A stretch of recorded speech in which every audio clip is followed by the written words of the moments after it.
Yeah, I used to have all those sort of beard. I mean, there's really good fun, right? Oh, it's good. They smell nice. They're really good. Yeah. Because beards can get really dirty. Yes, and So you got to keep it it's a bit, I think, germ-free. of like making it feel soft as well. So my wife is like, I feel so coarse at one point, and so she did all this research for me, and you need this and that, and, And for her. and so I got all this good stuff now. Yeah. Good stuff, man. And so like getting good natural oil as well is important. At first, got some like cheap oil, which has like, say you put like silicone in it, basically silicates, which don't soak into the hair. Yeah. And so it's like a massive conspiracy, like a lot of these products like soaps as well and things that don't do what they're supposed to do. Put heavy metals into them, and yeah. So it's good to get the right quality oil for the beard. Yeah, I love it. It's a really good beard. I mean, it's very hard to grow a good beard, but that's a really good beard. I think most of it is genetics, actually. So you just got to have the right genetics. So yeah. Got lucky with it. Kind of a little bit of Viking blood in me, I think. Yeah, I'm getting that vibe, huh? Yeah, that's why you love guns, huh? Battle axes as well. Yeah. Yeah, cool. Hey, welcome to the show. Thanks for coming. It's been awesome to kind of keep track of your story, and congrats for winning that court case with taking the police to court. Let's start with this idea of what made you wanting to object the buyback of the guns. Where does that come from? And you're, I guess, concerned about this whole idea of a police state in New Zealand. Just let's go back and start with that. Like, where does that all come from? Yeah, thanks for having me on the show. And it's good to sit down with someone and really talk through all of the details, because it's a long story. I mean, 5 years. Yeah. This month now, 5 years ago, yes, it was early in January in 2020. Just before all of the COVID lockdown stuff happened, which is sort of part of the story as well. It's something that delayed many things. But before that, going way back before that, of course, in 2019, we had, unfortunately, the Christchurch mosque shooting, terror attack in New Zealand. And as a response, the government said they were going to go and ban military-style semi-automatics, the firearms that were used in the terrorist attack. They were going to go and ban all of those and buy them back. And one of the points of the submission that I was making, I realized there was no way to stop that at that point. You got the old Obama line, never let a crisis go to waste. They had the opportunity, and they said this themselves, so we have the opportunity to ban these guns. We're going to do it now, because if we wait, then people will think, and memories will fade, and people will say, hey, let's not rush, let's think this through. So they rammed it through as fast as they could. Yeah, they're using the crisis to kind of get something done that they wanted to get done anyway. Exactly. And they could get everything they wanted. They got 119 votes, only one opposed, which was actually David Seymour. He basically opposed it on the principle of it being too fast, it being rushed. He didn't say I'm pro-gun. He didn't come out and say I love guns. But so for me, my history with firearms and gun rights goes back to basically my childhood, being very interested in American history, American government, the U.S. Constitution, the Bill of Rights, a lot of their gun culture, like a lot of gun YouTubers were a big thing before YouTube started restricting them as well around that time. Some of the biggest channels on YouTube at one point were gun channels, I still remember. And people who remember those early days may remember a guy called FPS Russia. Yeah. He was an American guy who put on a fake accent, and he actually had a story where he got raided by the American firearms, their version of sort of the FBI, because of, I can't remember what the actual story was. It didn't have anything to do with guns and illegal stuff at the time. Yeah. But he had a massive crackdown on firearms. But with regards to the legislation in New Zealand, I looked at it, I said, okay, we can't stop it. But there's a whole bunch of stuff in this that's catching out all classes of firearms. And in particular, I selected out a firearm, which I had, which was a small bore, a 22 caliber replica of the lever action rifles that cowboys used. So this is a gun from the 1800s. This is a modern remake with a small, a modern caliber, a very small 22, these bullets are like this big. Still dangerous, of course, but nothing to do with terrorists. Like terrorists don't run around with little cowboy guns. And these guns have tube magazines, and they held at the time 15 rounds. You'd have to put 15 rounds into the tube. As I showed my friends first, you'd have to pull out the tube and then grab a bullet and put it in, and grab another and put it in, and you close up the tube. And then when you were done, you'd have to open it back up and put put more bullets in. Yeah. And this legislation was going to restrict all magazines down to less than 10 rounds. So I picked this out as an example. I said, hey, this is badly written legislation. You're rushing this. Slow down, I object. And you should modify it, change the legislation so that firearms like this that I've got here, as an example, are not caught out by the legislation. That was completely ignored, of course, by the government, as I sort of expected it would, but I thought I'd try and be helpful. Like, instead of saying, hey, gun rights, we need the right to self-defense, and didn't really go into any of that in the legislation, didn't say people should rise up against the government, against tyranny, this is tyrannical, didn't even do any of that. Yeah. But do you think do you think that's also part of what we should fight for?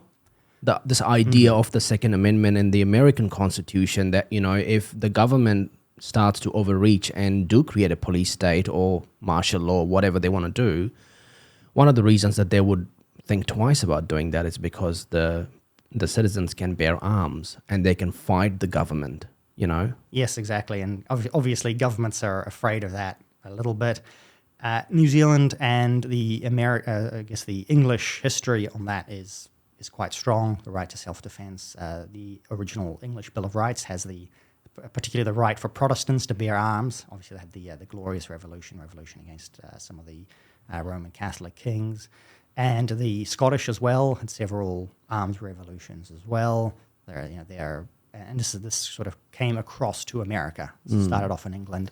Even in New Zealand history, early in the late 1800s, early 1900s, you'll have prime ministers who are very keen on the right to self-defense. Who will say, hey, you can have a handgun in your bedside table. We're never going to ban that. You need to, if you need to be able to the citizens need to be able to defend themselves. Obviously, the citizens need to be able to use firearms. They need to be able to defend the country. They need to be able to defend their homes. Yeah. All of that's been eroded and wiped away in the last century, less than that even. Yeah. But we used to have basically the right to self-defense in New Zealand. Yeah. Do we have it today in our constitution? It's not in our constitution today. There's no right to self-defense. In fact, it's basically the opposite. So if you defend yourself in New Zealand, you will be charged by the police.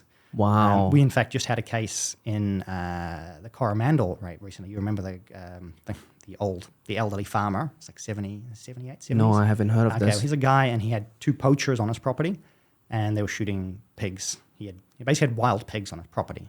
But these poachers would come on his property and they would take his pigs. On his property? Shoot his pigs. So basically, I don't know the context of the story, but these guys were found with bullet holes in them. One of them was dead, one of them was bleeding out. And he had shot them.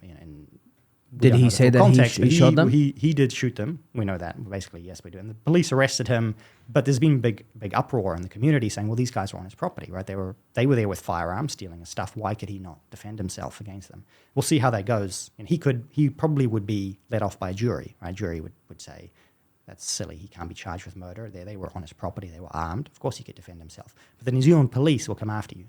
And we've had cases with people, defending themselves with knives, being charged by the police, people restraining in home invaders, and still get charged by the police with assault and so on, things like that. So this is very badly it's a very emasculating absolutely. environment. It's like, don't worry, the government will protect you. And if the government fails to protect you, well, too bad. You need to die because, for the common. Yeah, I don't want the government protecting me. Thank you very much. That's the I can do it myself. Yeah. I just go to jiu-jitsu classes and I'll choke you. If you get too close. But in that whole context as well as, of course, this is what the Americans would say. And I avoided these arguments at the time because it was a politically charged situation. But I do believe them, of course. Hey, if somebody had been armed, if there had been people who had been able to defend themselves in that mosque situation as well in any New Zealand context, if there were people who were well-trained. Just fill up these mosques with guns. Let's not go there. But in general, not talking about... And in general, in New Zealand, if you were as a New Zealand citizen, you were well-trained, I think that we should be able to defend ourselves well. Yeah. And that would be... I agree. And if you look at the New Zealand police, by the way, who are charged with protecting us, they're something like 10 times more likely to shoot themselves than the general public. So New Zealand police officers who carry guns 10 times more likely to have a self-inflicted injury. So they forget about shooting criminals. They end up shooting themselves at 10 times the rate of regular New Zealand citizens. Really? Yeah. So we need better police training even for that. You How can the police shoot themselves? Just accidental discharges often. So because they have handguns, So they'll, accidentally. And their guns are activated when they're wandering around the street. They're No, loaded. This is usually would be in like a training context for the most part, but it could also be on the street, right? If they get panicky, they haven't been trained properly, and they pull a gun or try and holster a gun or whatever, they can end up accidentally pulling the trigger or bumping it against something. It does happen, not particularly often, and it's never really fatal. Like you'd be maybe crippled, but right. Yeah. So that's. But in that basically context of self-defense and those arguments defending against tyranny, I actually avoided all of that at the time. You wanted to just object some specifics. Focus saying your stated goal is to say you want to ban semi-automatics. I disagree, but you go ahead and do that. Please don't basically ban like every firearm in the country or make it require modification, or we have no idea what's going to happen. And why did you want to object those specifics? Because, like I said, because they were going to affect all firearms that people would own, and people wouldn't even know about it, right? Yeah. You hear in the news, the government's banned semi-automatics. It's fine. I've got a lever-action rifle in the cupboard. Probably doesn't affect me, right? Yeah. And because most people don't pay attention to the news, they don't pay attention very closely. They read the headlines. They're not following every bit of legislation like we do. We're going through all the details. We're online all the time. We know exactly what's going on. Yeah. And what sort of firearms would be affected, like hunting, clay shooting, sports? Everything was affected by that 2019 legislation. Shotguns were affected. 22 caliber firearms were affected. Semi-automatics were affected. Even bolt-action rifles were affected to a large degree as well, depending on the magazine capacity. But the most difficult ones was where you had fixed magazines, which are magazines that are attached to the firearm. Then saying, because, of course, if you say, okay, we're going to ban high-capacity magazines, it's a thing they often talk about, we're going to ban high-capacity magazines, that's the case if someone can shoot, drop the magazine, put the next magazine in, and keep shooting. But if you have a fixed magazine, you've got to manually reload every single round, every single time that you want to shoot. And so in my submission, I tried to deal with all of these things that had been affected by the proposed legislation, all these different firearms, the different magazine capacities, lever action firearms that were not military-style semi-automatics, which is what they were. They specifically said we're targeting these military-style semi-automatics with this legislation, but in reality, they had simply put together a wish list of all the different things that they wanted to ban and they wanted to change. So I tried to address basically some of that in my submission to say, hey, you should. If you're going to ban semi-automatic firearms, and I can't stop you even though I object very much to that, we should improve some parts of the legislation to say that they're not going to affect people's hunting rifles, sporting rifles, and so just things that aren't military-style semi-automatics. And I also did include a few things around suggesting, say, improving self-defense in New Zealand as well, actually. So I suggested having sort of like a Marshall program where, hey, if people are well trained with firearms, they could they could carry firearms, they could be in a position to defend people. Say if something like this were to happen again, that people could defend themselves. So I did take that angle just a little bit, not in a broad kind of Second Amendment way, but in a more controlled way to say that hey, people could be licensed to defend others, and because that's basically illegal in New Zealand law as well, as for people to defend themselves or to defend others. Which is crazy, right? Yeah, absolutely insane. Because you need to be able to defend yourself. And this notion that the police is always going to look after you and the government's always going to look after you is something that I don't buy, and I don't think it should be the case. We want to have as much as less government in our lives.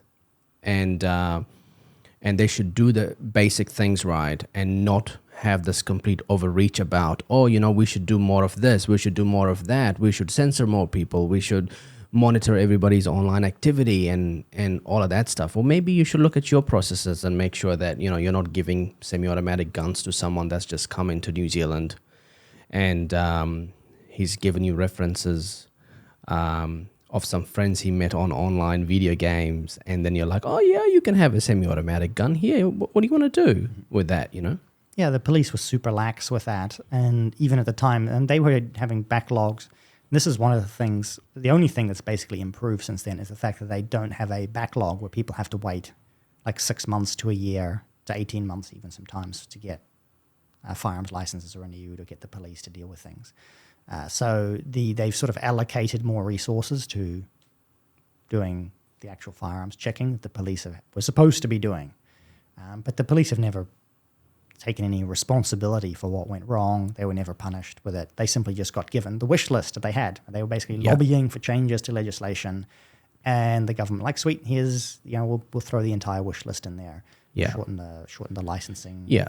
And down. their main priority will always be to kind of make sure that they don't lose that total trust in the public about the police. Yeah. They will compromise people along the way. Like, they'll find you and other people just so that they can say, hey, we are still in charge and there is order in communities and we don't want that to kind of escalate. I think some of that the reason they targeted me as well was that they could then say, they were hoping they could get lucky and then have a success story and say, oh yes, we've implemented this new legislation and we found this right-wing guy. Yeah, he's the next shooter. He's broken the law. We're going after him. And it was all worth it for them. They said, look, this legislation we passed, all the people we've upset, all of it was worth it because we've got someone. Yeah. And that seemed to be what they were hoping for there. Because they were just, obviously trust was plummeting in the police. The overall compliance, in terms of what they managed to secure for these firearms, and I wrote about this as well before they raided my house, was saying, hey, if I look at the numbers here, they're saying it's a great success, but the number of firearms that they've gotten the buyback is only 13% of all of the firearms that were supposedly imported into the country. And so all of the law-abiding firearms owners that you've targeted have complied. What's happened with everything else? And I've been completely vindicated there because the firearms crime has gone through the roof. And of course, many other people warned them about this as well. But since they changed this legislation, since they did the gun confiscation, the amount of gun crime in the country has just gone off the charts. And it's only coming down a little bit now under National's law and order, tough on crime government. But under Jacinda Ardern, this went through the roof. And here she is talking about making the country safe, getting guns off the street. Yeah. And you had the most gun crime of any in all of New Zealand's history under her government. Yeah. Do you think there's a correlation between the two? I think so, because you're taking a massive amount of police resource and you're focusing on people who are already following the law to make their lives more difficult.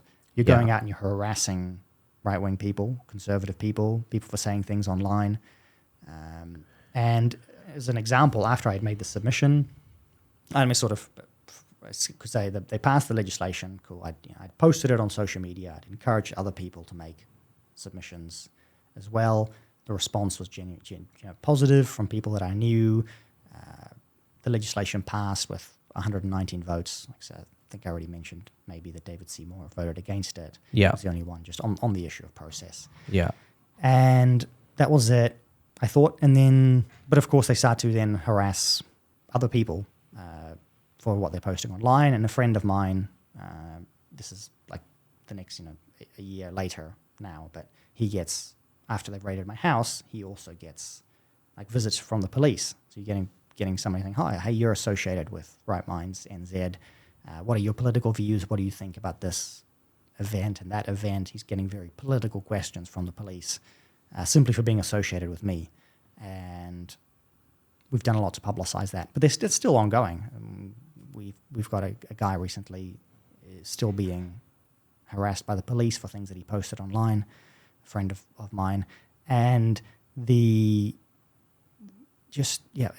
police basically have insourced that work now. So we found out through Gareth Nobody that instead of just relying on external complaints, far left extremists sending anonymous messages to the police to harass conservative people, has changed. So they've insourced it. They've basically hired far left extremists to go and work for the police, to go and do their in-house research where they go and look up random tweets and other posts online, and then they can go and pay people visits about free, the speech that they've made online, which should be free speech in New Zealand. But hey, we now have clauses in this legislation, the Arms Act that Jacinda Ardern has inserted, that they would love to apply to all citizens, but they just, they managed to get a test run on us, that they can say, oh yeah, if you've posted something hateful online, which is very nebulous, hate, somebody's posted something hateful online, then we're going, you get a visit from the police. Yeah. And of course, in countries like the UK, that happens to everybody. Yeah. That's the law of the land applied to everybody.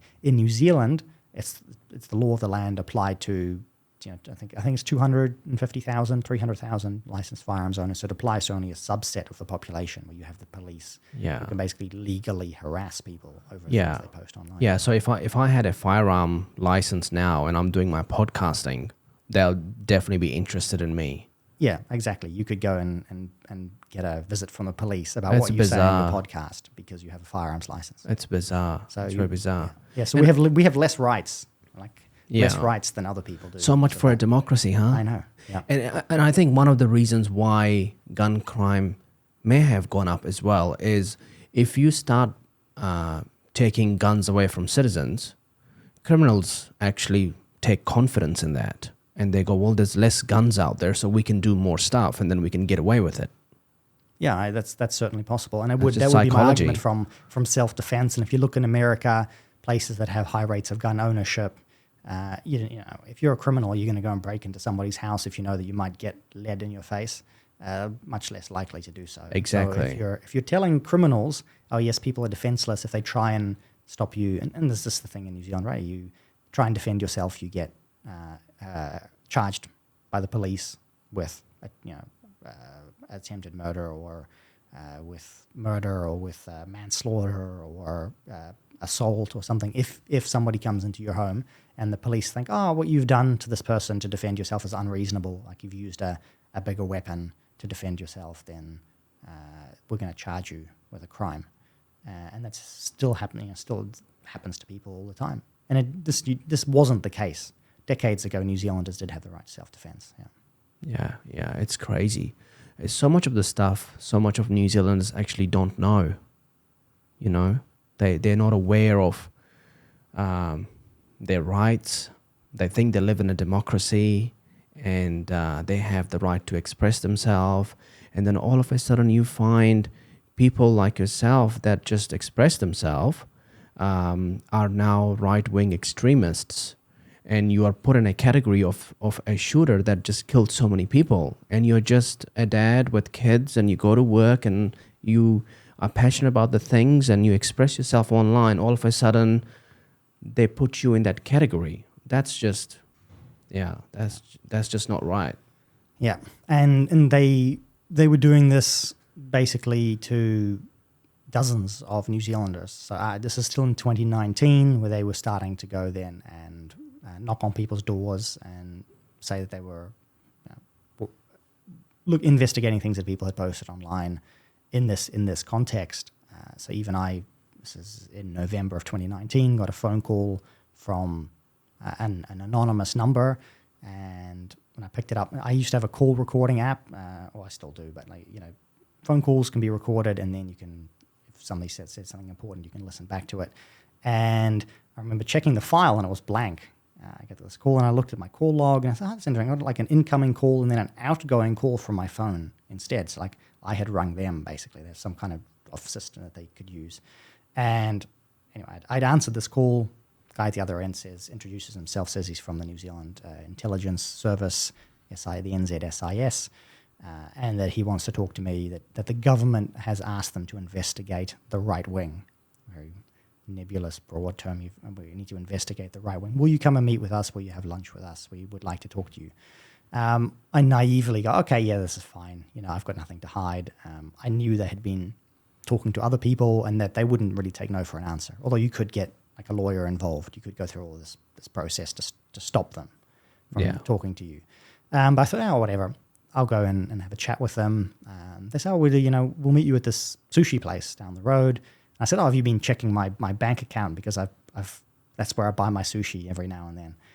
Oh, no. We don't have those. We don't have those powers. We don't do that. We're not looking at anything that you're doing. They knew where you lived? They had my phone number, so they rang me, but they didn't come to my house. But they did know where I live because I know that they've visited other people. So they would have just come to my house. If I hadn't answered the phone, they would have just come to my house at the time. Yeah, they either know your address and they've looked at a sushi place, or they have checked your bank accounts and they know that you eat sushi over there, and they're kind of like... I mean, the possible coincidence is it just happened to be the closest place, and that's what they said. Oh, it's a close place to where you are.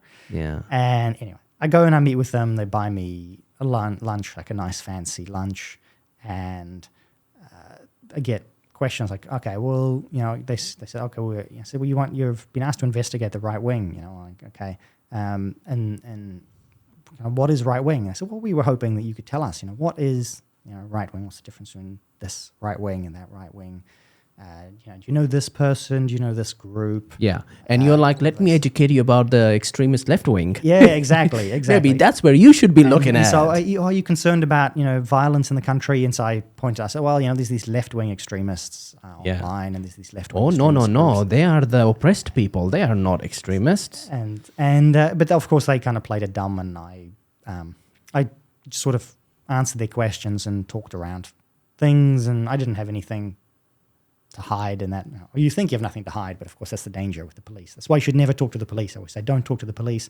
And in my particular case, after months later when they raided my house again, I refused to say anything to the police, which is normally what you should do. But you're with the intelligence agencies. I was a little bit more naive still. This is sort of early days, 2019. I wasn't that famous. I didn't think anything that... this is New Zealand. The government's just looking after us, right? Yeah. And I didn't think anything of it. That, again, months passed, I didn't think anything of it. But I had to make requests to even confirm that the SIS had met with me. They had a badge, the badges showed me their badges, I took their names, their numbers. Yeah. But then the SIS said, responded to all of my requests with, in the interests of national security, we can neither confirm nor deny that we have met with you. We can neither confirm nor deny that we have any information on you. The fact that we have said we confirm nor deny does not confirm the existence of any information. So all of this stuff. Yeah. But the New Zealand police, there was also someone from the New Zealand police there. So I had gone to the New Zealand police as well, and they had come back and said, yes, the meeting happened. One of our guys was there. I had to go to the privacy commissioner, who had to give the SAS a slap on the wrist to say, like, yes, you have to admit that did happen. The meeting did happen, because obviously it did happen, and he has evidence that it happened. Yeah. So if they take me to a sushi bar, I'll take a group photo. So come on, guys, squeeze in. Yeah. Let's take a group photo. Cheese. Exactly. So anyway, I didn't think but what I found out later then was that within 5 days of me, and I can't remember if it was 5 days before or 5 days after, the police had got an anonymous email from an anonymous person saying, hey, there's this right-wing extremist, all of this slander about me, and saying, hey, I want you to investigate this guy. Can you investigate for me? I think he might be dangerous and he might not comply with legislation and so on. Can you please investigate? Come back, let me know. And that's what the police use as their basis later on for coming after me. Yeah, which at that time was a common practice. Yeah. People's house getting raided by police because they received an anonymous email by a citizen and whatnot, or might have been the Secret Service, saying, oh, you need to go investigate this guy because we've seen him post something that he might be a threat and he might have guns or he might go shoot someone. And the police, jump on that. Yeah, they try to create a picture and read between the lines. And I found it very, very difficult, because when you're going after the police as well, when you get them you request data from them, if they give you stuff, well, you don't know if that's everything they've got. You don't know what they're hiding, what they've kept off the paper records. And so it's very, very hard to go after the police in the country. They have a lot of power. And so a police state is a real issue, because as a citizen, it's just almost impossible to go after the police. I won on almost a technicality. I did win. It was a good win for me. But my lawyer was kind of disappointed, actually. He's like, well, actually, from his perspective, he's like, yeah, you're great for you. Like, you've got the declaration, they've breached your rights. Mm-hmm. But from a broad perspective of the state that things are in New Zealand, he said, this is not good. This is a bad state, because you can't get the courts basically refused to rein in the police to any serious degree. Yeah. So basically, you're saying that we literally right now live in a police state in New Zealand. It's not a democracy, in the way that democracy, I guess, is exercised in one of the greatest countries on earth, which is America. Mm-hmm. Is that sort of... Yeah, I think some of this stuff happens in America too, but you've got a lot more as a citizen in America, you'd have a lot more basic rights to be able to go back. Yeah, it's not a police state. And but they use all these shenanigans in the United States as well, as we've seen. January 6th was a good example of them going after political dissidents. So, but then again, they've got some real like a real comeback where they've got President Trump now. He can issue the pardons on with his executive orders. They're able to make a really big comeback. In New Zealand, in the UK, it's become a lot more difficult, right? Even with a change of government, we still have people who are being harassed by the police for things they post online. You still have the police. They've still got these like in-house agencies where they do this like political research on people to harass. So, and I think your lawyer is right. It's a bad state and nobody knows how to get out of it. And nobody knows how to adjust the levers of rights.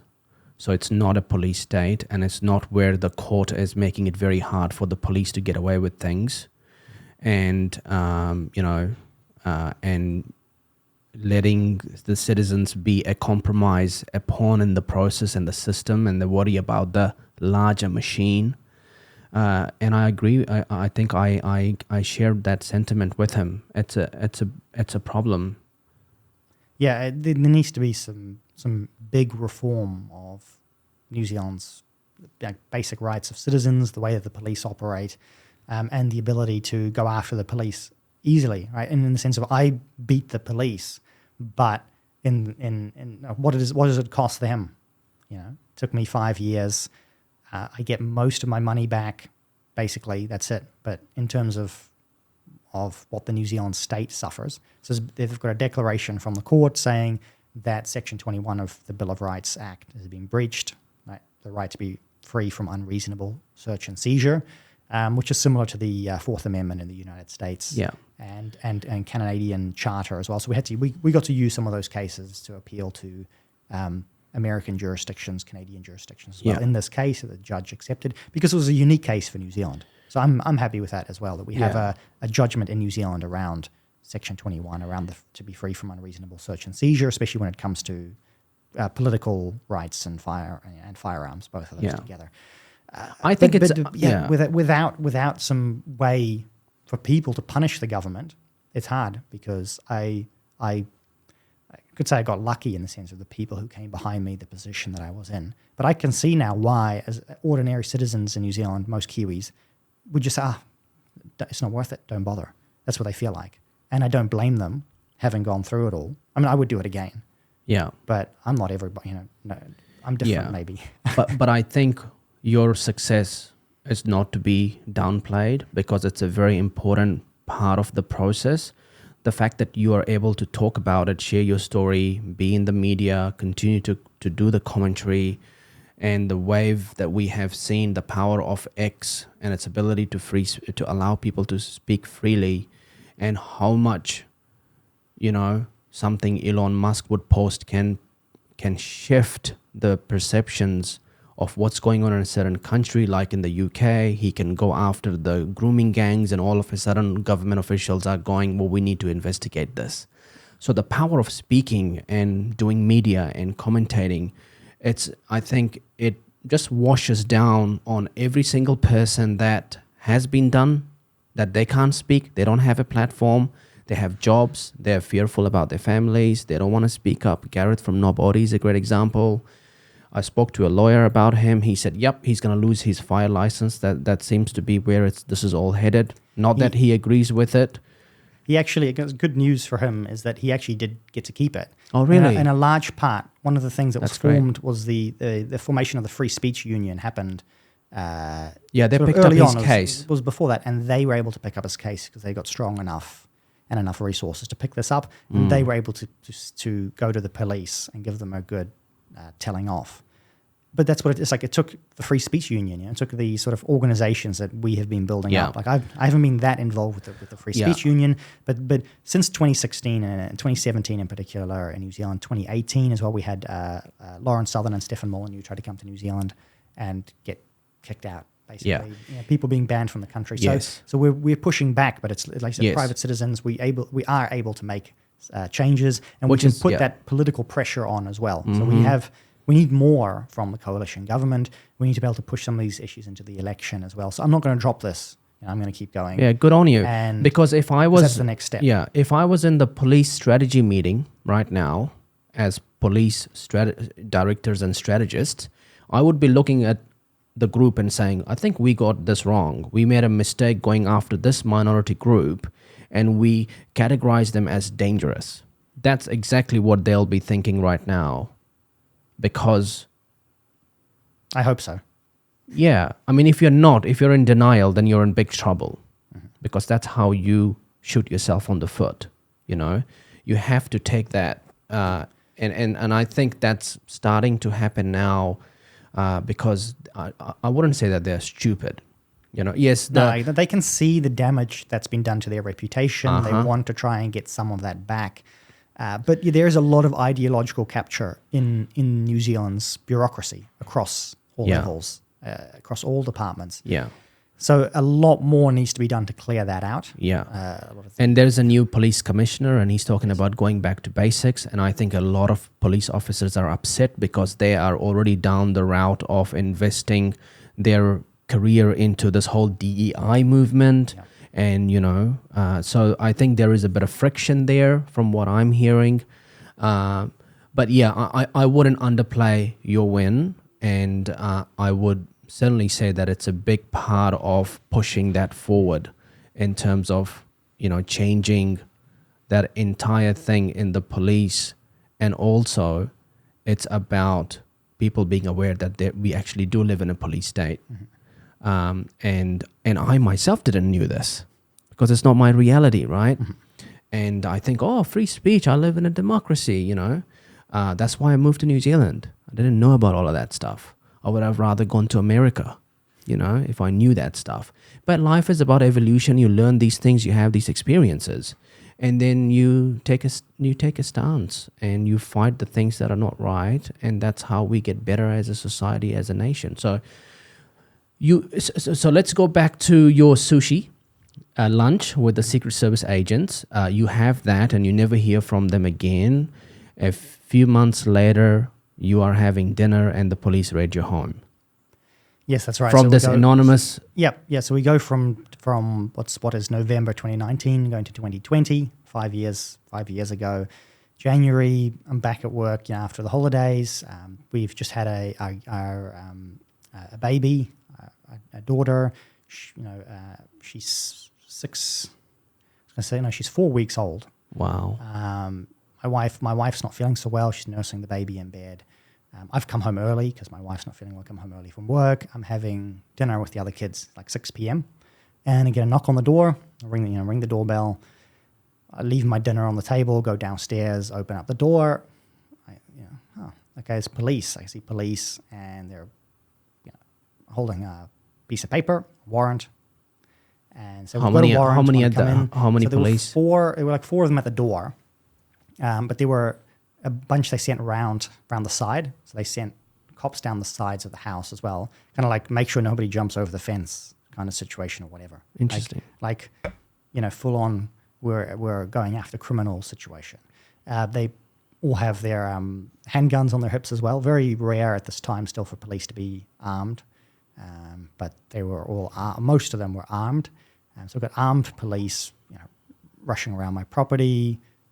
And a few more arrive later on. They basically call for some backup because they're searching the house, and they end up with a total of 12 police officers going through my property, knock on the door saying, we're looking for this particular firearm, and which is the one that I mentioned in my submission. And I tell them, I don't have it anymore. I don't have that firearm. Okay, well, we have a warrant. We can search your house. We have to show us, open up all the safes and everything. Open up. Okay, cool. I let them into the house, don't have a choice because they have a warrant, of course. At this point, I'm feeling like it's like a nightmare, like a dream state. People are like, did you record anything? I wasn't thinking about any of that stuff. I was, what is going on? Like, what are they, I was like, what are they really here for? Like, is there, I was suspecting some kind of ulterior motive at that point already. Because I'm like, what are they doing here? And, go through and sit down, and it takes them about an hour to go through my property. The police ask me some questions like, okay, is this particular firearm, did you have this firearm? Yes. Do you have it? No, I don't have it. Where is it? And then I'm thinking like, is there somebody else they're trying to, is there somebody else they're trying to go after or whatever? So at this point I say, no, I'm not answering any questions. I have a right to speak to a lawyer. Of course, I'm going to speak to a lawyer, call up a lawyer who basically says, I answer a few questions for the lawyer, and he says, well, only advice is just like, don't talk to the police, right? That's every lawyer would say that. Don't talk to the police, don't answer any questions. Mm-hmm. So I just said to the police, I'm not answering any more questions. They keep kind of badgering me a little bit now and then, ask a few questions about, my bookshelf and so on. Mostly theological books in my bookshelf. But I say very little. They've got someone else interrogating my wife at the time, which I didn't know was happening, but wow, she didn't. Obviously, she did. Couldn't tell them anything that they wanted to know. Okay, once they had searched the house, they said, okay, well, we'll go. Maybe we'll go and we really want to find this particular firearm. We really need to find this firearm. Maybe if someone else has got it, we'll go get somebody else. And I was thinking at the time, so I was like, if I tell them, like I'm fairly sure I know who has it, because part of the story maybe I should tell was that like what happened to the firearm people. Okay. So the law had been passed, was it 9 months earlier. The firearm in question, I wasn't sure what was going to happen. Nobody knew what could happen to the firearms. Right? Was there buyback? What was going to be in the buyback? How much were you going to get for them? Did they have to be destroyed? Could they be modified? All of that. So the law had been passed. They'd basically said, look, you can modify, if it's like things like a tube magazine, it can be modified to pin the tube, to shorten the tube so that it can only hold 10 rounds. And I had a family holiday plan. So I was going to be overseas when they announced the buyback would happen. So I knew I wasn't going to be in the country when the buyback would happen. So I'd contacted somebody else and I said, hey, somebody who had endorsements, who could have military-style firearms, anything. I said, can you take this? Can you make sure it's modified or sold? Because you couldn't, it was a gray period. You couldn't sell firearms. You couldn't you were no longer allowed to sell the firearms. So I said, well, I can't have this sitting in my house when I'm overseas.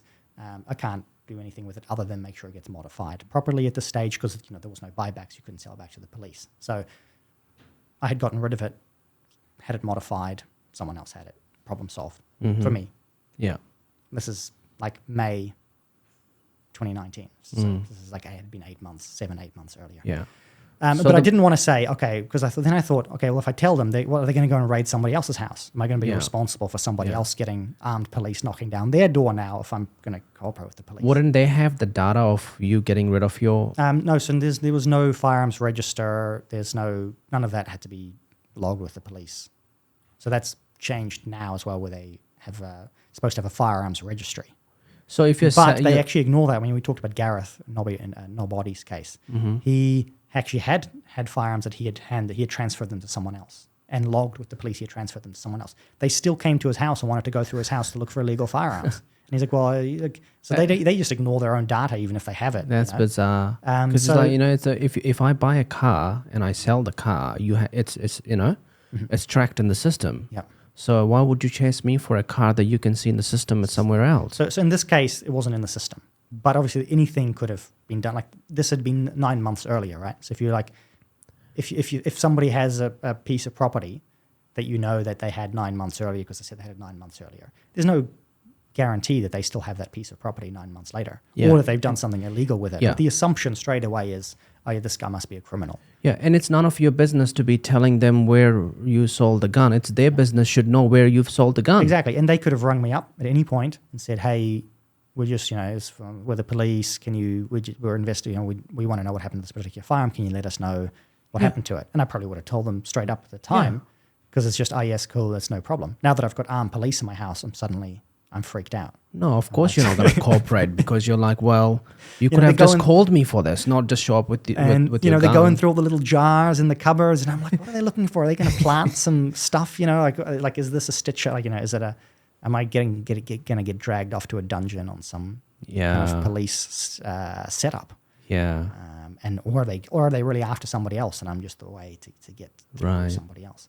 So yeah. Anyway, they've gone through an hour, go through the house, and then, off they go. And They give me their card. Hey, well, if you've changed your mind and you want to talk to us, give us a ring. And so at that point, the police leave my house. I start making phone calls. I call Cameron Slater. I call Nicole McKee, she was at the time with the licensed firearms owners. I call David Seymour, who's MP at the time.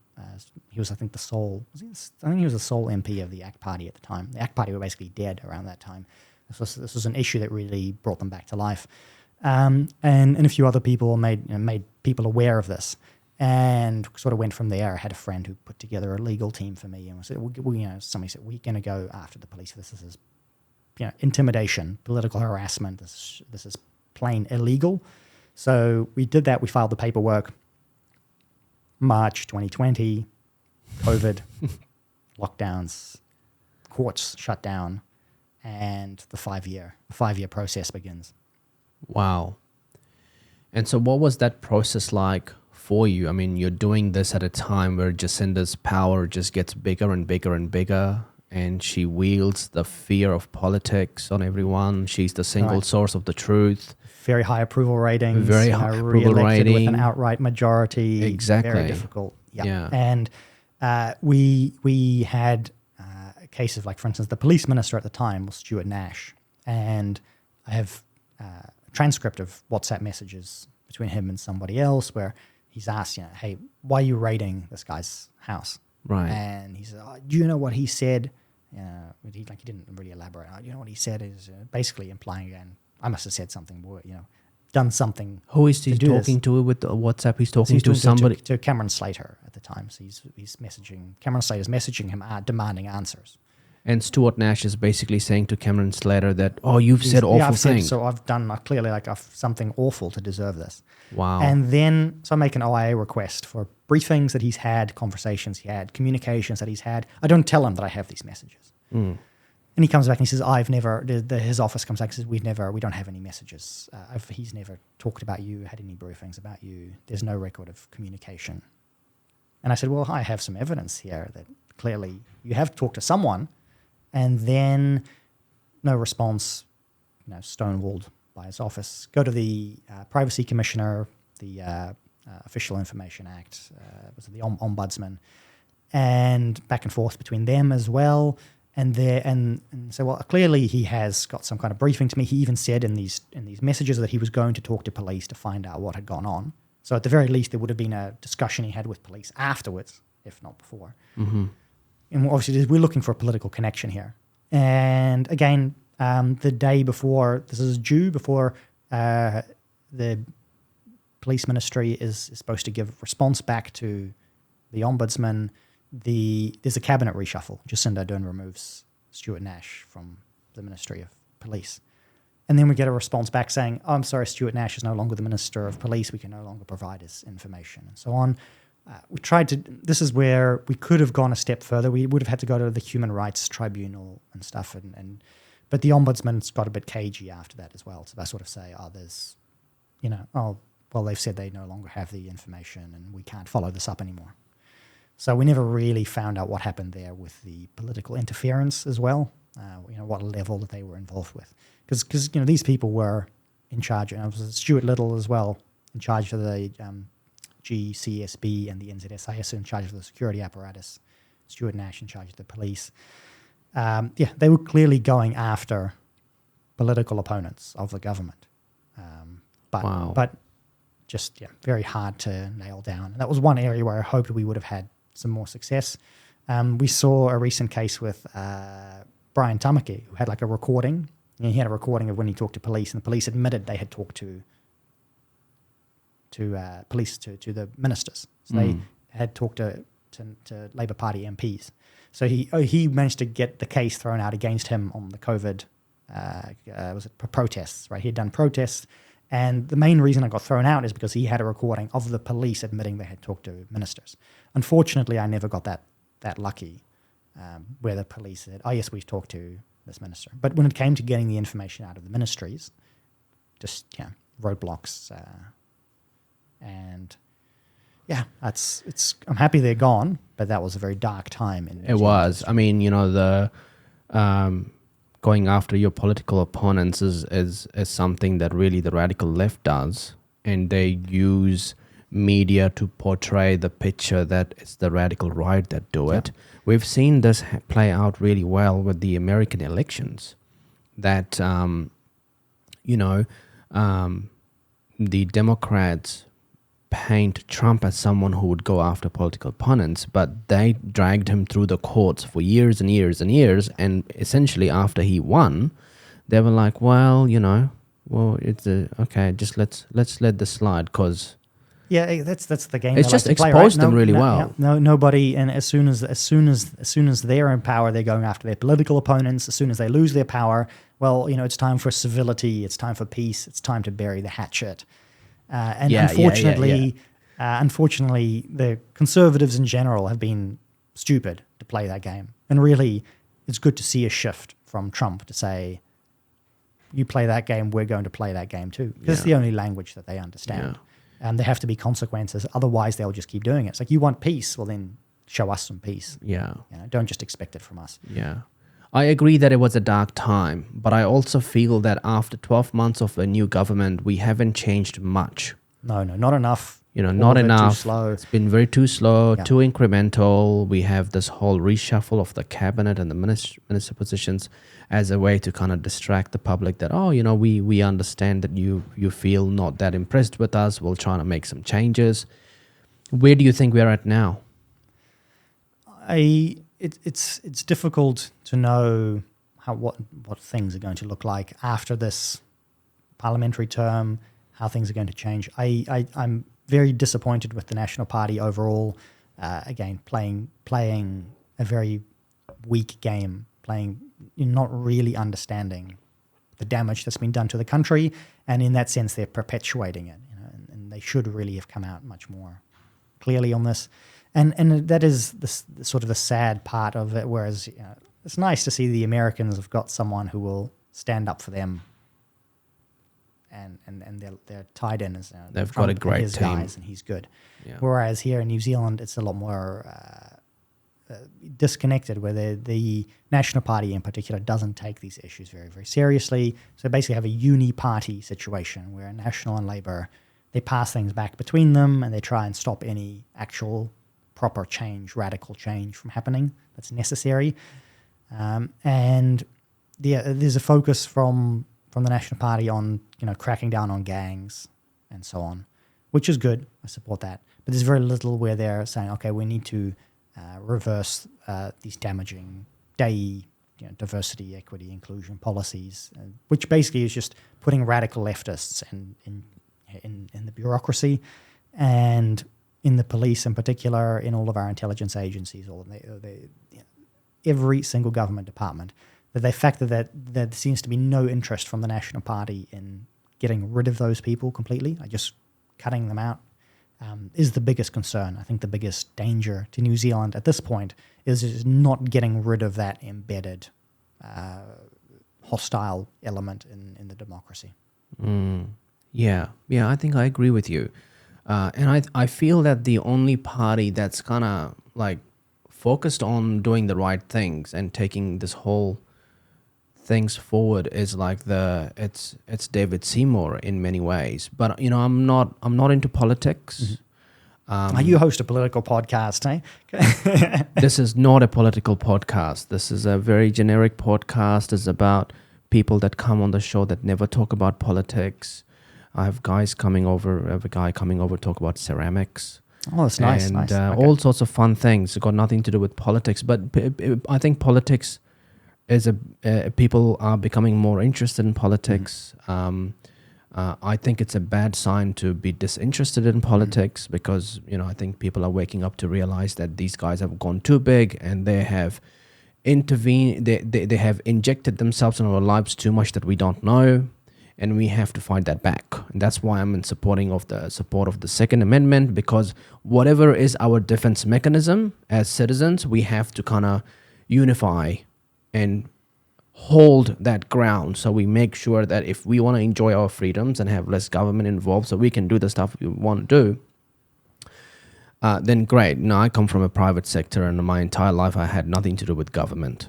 And I do not ruminate on the idea that the government has to be involved with my life. But I also support the idea that we got to defend if they do try to intervene in my life, if that makes sense, right? And when the COVID thing happened, that was like a dark time for me because I wanted nothing, and I was quite concerned as to how the hell they've got so much power to be able to shut down borders, force me to take vaccines, and restrict my movement. I had many businesses that were completely affected by COVID, could not run them. I lost millions of investments. So there was, but I'm also not one that kind of sits and victimizes himself all the time and feel fragile about it. I'm anti-fragile. It's like, well, how do I respond to this? And, how do I adjust myself now that I'm awakened to all these realities? And I think everyone's had this shift of consciousness and awakening of, oh, hold on, you guys been lying to us. You're not really interested in our interest, what are your real motives? And, I asked Paul Moon, he was on my show yesterday about New Zealand history. I asked him about the Treaty Principles Bill.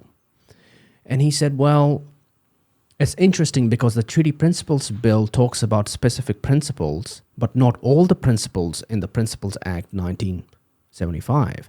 So then he says, well, we got to question the motives behind David Seymour and the ACT Party as to why they're actually doing this. Are there other motives? We don't know, but it's a question you can ask. So that's my point about politics is, I would look at it very cautiously to a point that we, the people, come first. We got to defend ourselves. We got to make sure governments are not, crossing that line. We got to have less government so they can get on and do the essential things we need. And that's the line that I draw, So when these things happen, you have to kind of break through the barriers of trying to understand what's happening, why it's happening. And, after talking to Paul Moon, it sounds like the Treaty of Waitangi never had any importance in driving legislation from 1852 to 1975. That's right, yeah. And then all of a sudden, these activists activate the treaties, the significance of the treaty. They get all these chiefs and local people, writing and creating this narrative, this optics, and then all of a sudden that gets into influencing the legislation. And then you have the Treaty Principles Bill, then you have the Waitangi Tribunal, you have all these sort of claims that have been almost completed except one or two. And then you have New Zealand First, which kind of makes more sense to me. Their stance, they're saying, well, we just need to remove all the references to the principles, the treaty. Mm-hmm. I think that's what they're saying. Yes, that's their stance. And, it's difficult. Which kind of goes back to what 1852 was. Yes. We legislate based on elected people and not based on a treaty. And one of the, sort of speaking about what happened with COVID tyranny as the awakening moment for you, because most of the podcast episodes of yours that I've seen have been you doing political interviews, and I thought most of what you did was like political interviews. Yeah. That's because it's primarily my interest, so that's what comes across my feed. But see, a lot of people had an awakening, a political awakening during COVID tyranny, where they realized, like, hang on a minute, we actually don't have any rights. And then they could see things like strange exceptions being made as well. People remember things like the BLM protests and riots that were allowed to happen during COVID when everyone else got locked out. So they could see there were exceptions. People could see things even like coming to Boris Johnson in the UK and other leaders as well. Like, he was able to have parties and get away with breaking the rules. In New Zealand, we had the same thing. We had one of these virologists, or I don't think she was a virologist. She was some kind of microbiologist. That was a microbiologist lady who was the pink-haired one. Who was doing Susie Wiles? She's the one, yes. And she was able to go and break the rules at one stage and get away with it as well. She went for when people were told don't go to the beach, don't go swim, social distancing. The thousands of it, and the thousands of exceptions they gave to all these officials. Yes, to their own officials, exactly. And then they denied the common people that. So people were starting to realize, hang on a minute, I don't have any rights. And the people started to realize suddenly the importance of political power in the way they hadn't before. Like, okay, politics actually just comes down to, do you have power to defend the things that you love? Yeah. And that is something that hasn't filtered through enough to many of the political parties. I think, like you mentioned, the ACT Party and Dave Seymour, he seems to understand that more than most. I have many disagreements with him, but I think he's a very slick political operator. He knows what he wants. very, could call him a statesman in that sense, someone who truly understands how to use political power, how to build political power, how to spend political power. Yeah. And Winston Peters is similar in that regard, although he's made a few more stumbles and fumbles along the way. He always does that. He comes in strong and he gets all these votes, and then it's like, where's the consistency? And they have made some good progress as well, though, in terms of pushing back against wokeness, as we would call it, the DEI. New Zealand First very much is understanding of the threat that poses, whereas National Party not at all. The ACT Party plays dumb on that a little bit. But there's very much, even in New Zealand politics, my big problem with New Zealand politics is the lack of imagination, even among things like the ACT Party and New Zealand First now that they have power. What I see the National Party doing, just very small, tinkering around some of the edges, and no really big plans and big changes, seismic shifts that would propel the country forward. They like to talk about that, but then actually doing it, and that is what would be needed as well to restore any kind of actual rights that we might have, any kind of overhaul of the police state. Breaking that down is going to require something more than just somebody tinkering around the edges and saying, "Oh, yes, that's naughty. You shouldn't do that." Yeah, that seems to be their approach. The national, I see the National Party MPs do that with a lot of bureaucracy that's gone rogue. See them do it with the mainstream media, which I think is a good example you mentioned as well during 2020 and beyond. We realized that the power they still had and how important it was to break that power. I've become much more supportive, much more involved in independent media in New Zealand as well. It's just great to see someone like you doing a podcast and just going around the media. Somebody can sit down for hours and talk. Yeah, it's a good format, and I think we need that in New Zealand. Yeah. And, I keep it as a global, I have a global audience. Yeah. But, what's bizarre and what's funny with this whole, my experience of, where do I fit politically and why am I all of a sudden talking about politics? And I think it's a trend you even see on the Joe Rogan podcast. I'm a comic at first, an entrepreneur at first, right? But even Joe Rogan would have his comedian friends. They all constantly talk about politics. And the funny thing about all of this is that I'm actually a liberal. Mm-hmm. I'm not a conservative. I'm not a right-winger. But the funny thing is, but I'm a classic liberal. Like the classic liberals are today, they're pretty much conservatives. I think it's good to have you say that in the sense that we have too many people who say that they're conservatives, but they're just really temporarily embarrassed liberals. Yeah. Like, I'm conservative because those freaks over there are embarrassing. But they really are liberals. Yeah, they're liberals. It's important to keep that distinction. It is. We can be friends, but it's important to keep that distinction. It is, yeah. No, I'm a liberal. I'm a classical liberal at heart. But I think a lot of the stuff that are labeled as right-wing or right-wing extremist or conservative, I think they're just common sense stuff. That even most liberals go, that's just common sense. That's nothing to do with right-wing or conservative. And I had somebody on my show, and he is a capitalist, but he's a very environmentalist as well. So he has, he disagrees with the Labour and the Greens and the Maori Party, but he is very strong with that, landlords don't need tax breaks. We should not be digging our land for mining gold, which is what New Zealand First wants to do. Mm-hmm. So he has very strong views on that. Exactly. And it's like, that's cool. And he got very mad at me about me saying, well, we don't need to do climate change because it's a selfish human agenda to save themselves in the name of the earth, the climate. It's like, we got to protect the earth.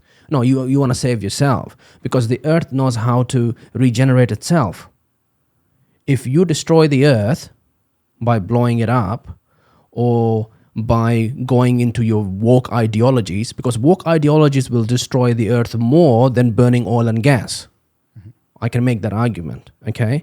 You're saying, but the oil and gas is going to destroy the earth. Well, no, actually, your woke ideology is going to destroy the earth more, right?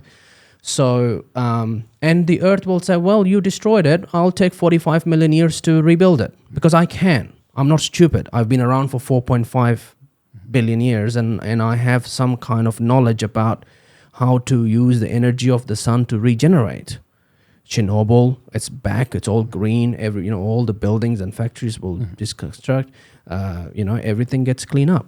Well, I'm a Christian, and one of the things I've always grown up with was God's promise. The earth would the seasons would continue and the earth would carry on no matter what. And you can see it even in all of God's punishments of mankind, that the earth as always comes back, because the earth's been designed in a way to sort of sustain itself. Like, I don't think we could actually do, like, as you mentioned, I agree with you on the sense that we probably couldn't destroy the earth even if we tried. And the real question when it comes, I think climate change is starting to disappear a little bit as well, because a lot of it comes down to the idea of essentially, can man control the climate? And the Jews do. And it's the Jews do. And so we've got the weather machines. That's right. Whether it's the Jews or the CIA, someone's controlling the weather machines. But it doesn't. At the end of the day, we barely understand the weather enough to be able to predict it correctly into the future. And we have, and then they talk about, it's climate. The climate change is not global warming, global cooling. It's climate disruption because the weather is odd. Like we were supposed to have a dry, hot summer, and like it's a windy, cooler summer. But they think, we'll just keep predicting that it's going to get hotter and hotter. It's going to get hotter and hotter. But the whole thing is based on computer models. And as a software engineer, it's completely crazy to say, we have these computer models that we plan out, and we have hundreds of computer models that predict every scenario, and then the ones that track properly based on the predictions, we'll say, look, those are the models we've correctly we can predict the future temperature. It's just you've just created hundreds of different models, all of which are wrong, and then averaged out the ones that are correct, and then use that to try and predict the future. This is completely insane. So at some point, this climate change stuff will disappear, and unfortunately, it's taken away from genuine environmentalism as well. Yes, and there's a very simple way to debunk woke ideology using satire, right? So, they can't handle satire. They can't. Just using satire is already too much. Exactly. But I think for normal people, it's important for them to understand, because the very same people that attacked the Jews for the hurricanes in America said, well, the Jews manipulate the weather. That's why we have a lot of rain. And the same people were not demanding the Jews to manipulate the weather in California so the rain can shut down the fires, right? So if you're going to say that Jews bring the rain, why can't you demand the Jews to bring the rain when there is fire burning entire city down, right? So you can use satire to poke fun at Candace Owens, who is saying the Jews are manipulating the weather, is saying, well, Candace Owens demands Jews to bring rain in California, right? So that's a really good satire way to kind of debunk these woke ideologies in many ways. And it's powerful. It works. They use the space lasers to start the fires. That exactly. That maybe is what might be the response. Yeah.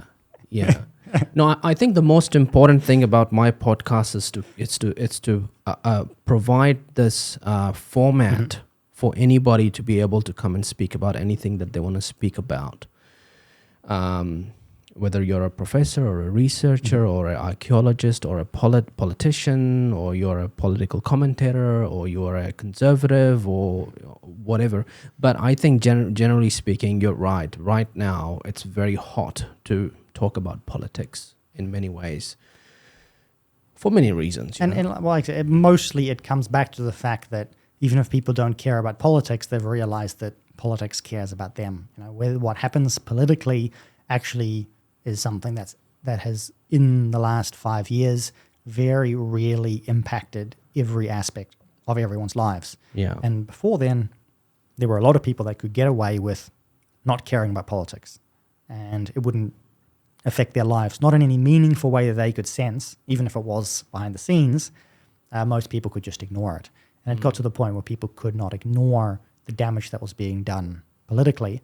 And you see this with the global decline of the left. Like if you look at left-wing vote shares around the world, are just collapsing in a large part, because hopefully it's permanent. Hopefully the trend is locked in, because then you'll see sort of an ideology that has spent itself, in the last 100 years, and has completely failed. And you'll see new things come in to take its place. But the world will go in a very different direction than we have in the last 100 years. And it's a very positive, fun thing to be part of. I mean, I think a lot of people want to get more involved in that, and they feel the vibe shift. They feel like something is changing. Yeah. And the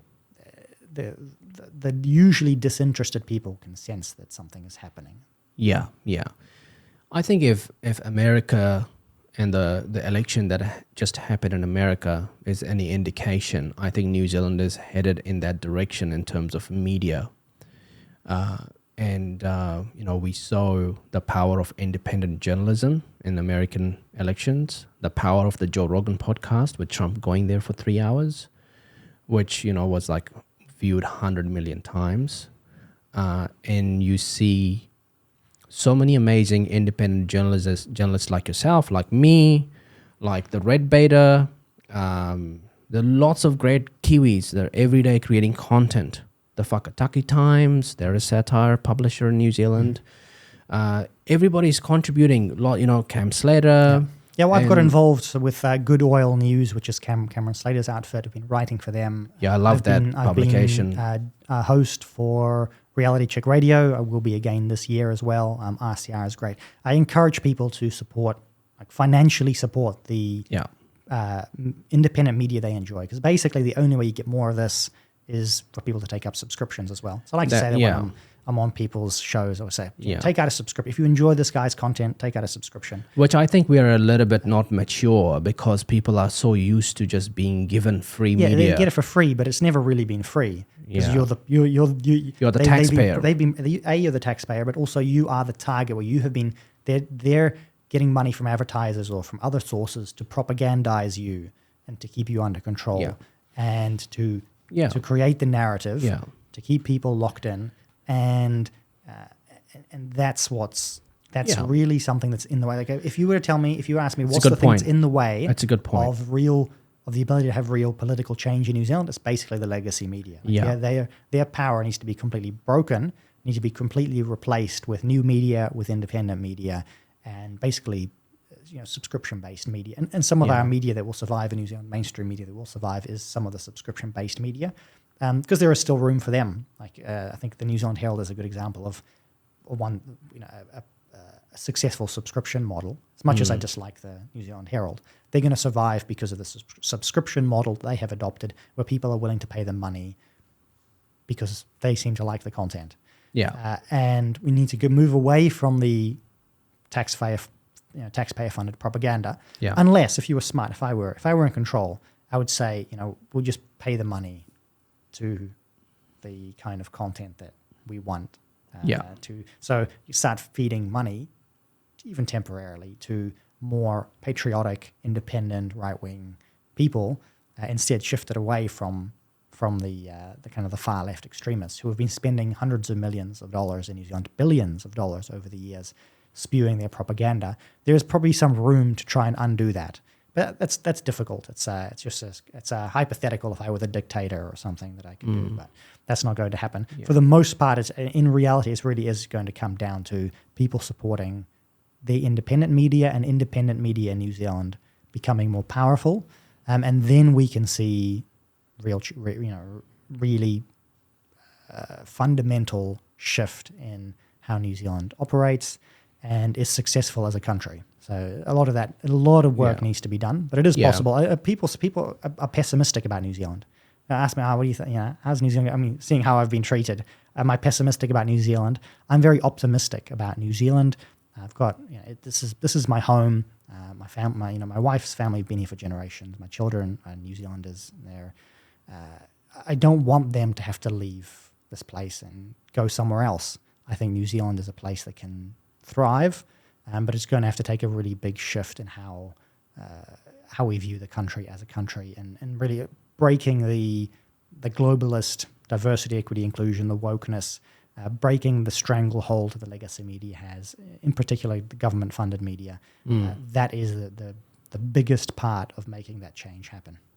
I agree, and I think it's going to happen. And I also see that the the marketplace for independent media is becoming more sophisticated. You go back 10 years, most content creators made their money from Google AdSense, was the sort of the main thing, and they got some subscriptions and they got some sponsors. Now, I think, you can have 8 to 12 different revenue streams as, just my podcast. That's what I'm building. Gonna have like at least 8 to 12 different revenue streams for the podcast, and do it in a way that nobody gets to influence who I bring on the show and what I talk about, right? There are marketplaces where I can dump my podcast and people buy slots for advertising, but they don't get to say what the content is, right? There's direct sales that I can do, but I do them in a way for advertising and sponsors. The rule number one is you are not to influence who I bring on the show. If you mention a name, they're automatically on the block list. I will decide. And if people want to come on the show, they send me a request in the email, or I find someone and I say, hey, can you please come on the show, right? So you have to maintain that integrity of your independent media and not get sucked into this whole, craziness. But at the same time, I also think there is a cycle where independent media even Joe Rogan has got so big that he has to think about who he brings on the show. There is some kind of a rough idea about an editorial policy in his mind about, what. It's important to have editorial policy. But this is where it really comes down to, who do you trust? Who's running the media? Do you trust this particular person? Do you know what their agenda is? Because everyone's got agendas. The most dangerous thing is where you have these supposedly neutral corporations that are creating the news, who tell you that they're neutral and unbiased, and in reality, they're hiding their true intentions. And that's, to me, far more dangerous than having someone who's a big player in independent media, because if you know their agenda, their angle, well, then you can still enjoy the content or you can ignore the content, but either way, where they're coming from. And it's far better to engage with someone you disagree with than with someone who's simply hiding their true intentions. That's what you're getting. That's what you're going to get from the mainstream media. Even you look at someone like Elon Musk, investing $140 million into the Trump movement through his PAC called the America PAC. Mm-hmm. And, you can say, hey, okay, 70% of it is actually like he wants to do good. But you cannot discount the fact that he's got his own agenda. But the point is that he's very transparent about his agenda.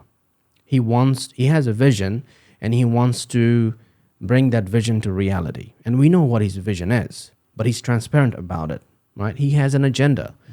And the reason he did not go for Biden, or Kamala, even though he voted for them in 2020, is because they've disrespected him and squashed his agenda so much that he's pretty much been crippled. And even through all of those restrictions, he's done so well. Yes. So imagine if you just, boost him. And exactly. He will take you to Mars, and there'll be an America on Mars. Are you fighting for land over here? There's a planet over there, Yes, well, it's actually in his inauguration address. That's what Trump promised. In his speech, saying we're going to plant the American flag on Mars. We're going to put the stars and stripes on Mars. And the camera switched over to Elon Musk at that time, who had the biggest smile on his face. That's great. And like you said, there's a lot that I disagree with Elon Musk on, but it's fine because I can see his agenda is going to take me more so in the direction that I'm happy with than if I'm looking at every single other agenda that's on offer. And the point is, at some point, someone is going to be in charge. Someone is going to be the elite. Someone is going to have a lot of money to throw around. And I wrote about this the other week, kind of, are the rich turning to the right? Where I say, if you look at the shift that Mark Zuckerberg has made as well, massive shift in the last year. Mm-hmm. And a lot of this is because they realize that the policies that they've let into their organizations, because their organizations got big, and they got these HR departments, and they got the diversity, equity, and inclusion departments. They were trying to be progressives and liberals, because that's what they are. They're liberals, trying to welcome progress, trying to welcome diversity, trying to welcome equality. And but then they see these things like a cancer that are strangling their organizations, strangling their ability to get anything done. So they see all the bureaucracy that's piled up. where they can no longer achieve their aims and their ambitions.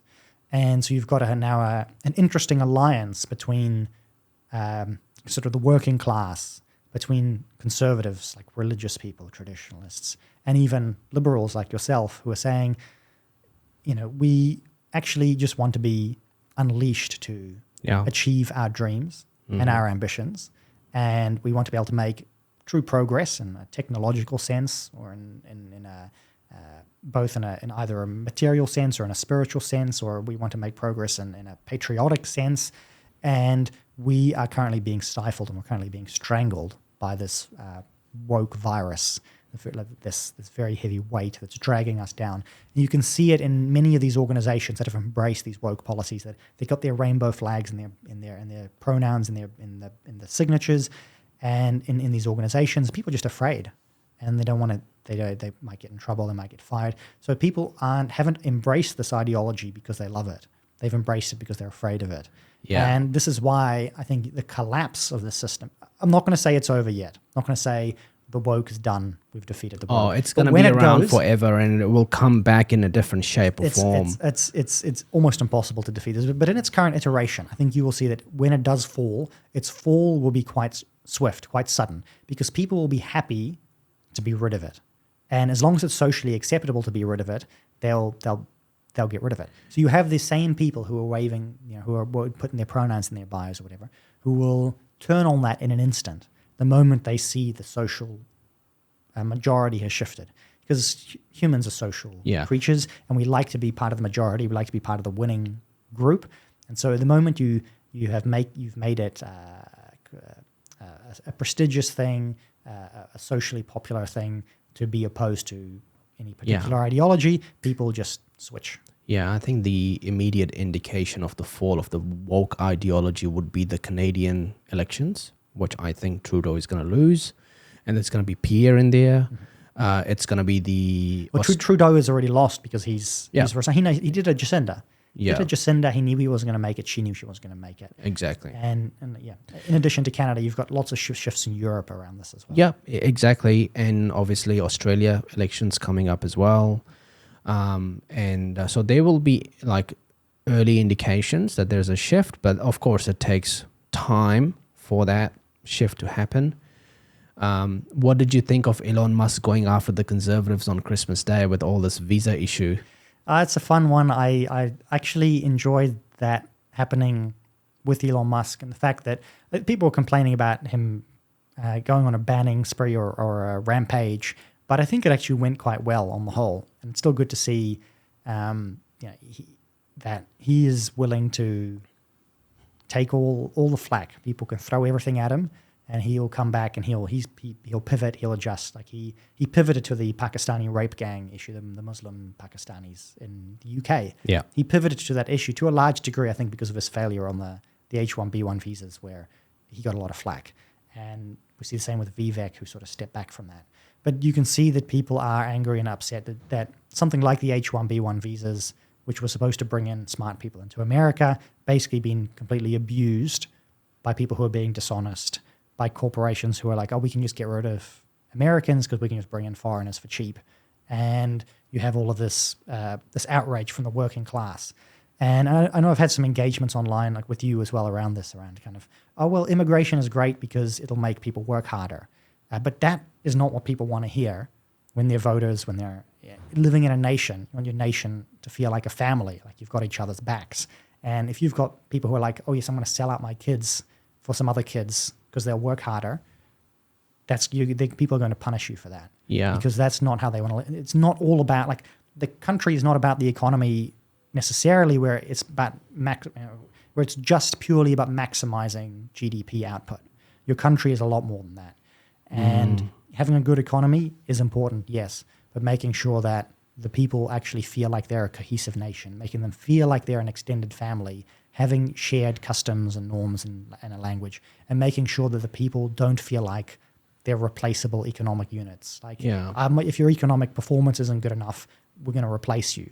And that's a terrible state for a country to be in. Yeah. And so it'll be interesting to see how that system is reformed in the States. Like the focus is on illegal immigration, getting rid of all of their illegal immigrants. criminal immigrants in particular. And we have a smaller issue like that in New Zealand. But there are bigger problems that America has that we have as well around sheer volumes of people coming, people going, the impacts that has on every part of society. My family moved here to New Zealand 20-something years ago now, and I don't want to see the country fail. I want to see the country succeed. And you get this attitude from many people saying, "Well, you're an immigrant, you immigrated, so you need to support infinity immigrants, right? You use the H-1B1 visa system, which is what Elon Musk used. He used the H-1B1 visa to get to America, which is what so he's I naturally used to feeling do, a bit defensive because he used that system. But it's fine to admit to say, actually, that's broken. That's damaging the country the way it's set up now. There needs to be some massive change made to that system. So I think there's this idea that, in particular, left-wing people have around, immigrants need to keep supporting more immigrants. But I feel like then you're not.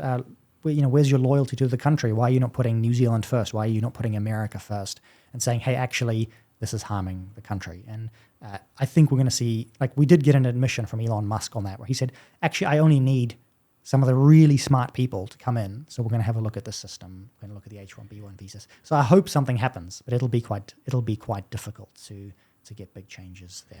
Yeah, it's almost like, when you see these issues, they're a symptom of something bigger, and you go back in history and you see how mass migrations happen in all sorts of different areas. For example, Paul Moon talked about mass migration of Polynesians into New Zealand in the 1300s. They were there. That went on for 200 years, ships back and forth, back and forth. It wasn't accidental. The wind didn't blow them here. And then he talked about the early British settlers in New Zealand. That was 2,000 people. And then after a small British office was set up here to govern the 2,000 people because they're British citizens, and that's what they expected, that the British government look after them. There was a big influx of mass migration from the UK into New Zealand to a point by 1852. There were more Europeans than there were Maori people. So the Maori people all of a sudden lost that unity, who they were and their identity, and there's a parliament formed, there's a democracy, and all the voters are just the Europeans, the British people. There's so many indications of that happening throughout.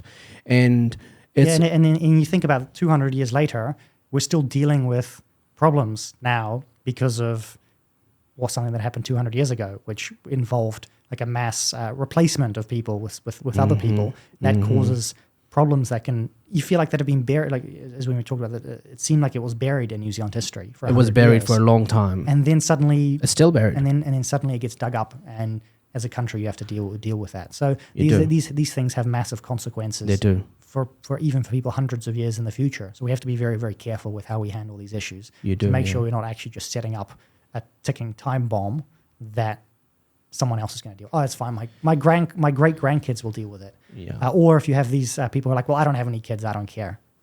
Yeah. I'll take all my money now, thanks. And whatever happens in the future is not my problem. So it's going to be very important. And this is a problem in New Zealand. Coming back to New Zealand, the forward thinking in politics isn't actually there.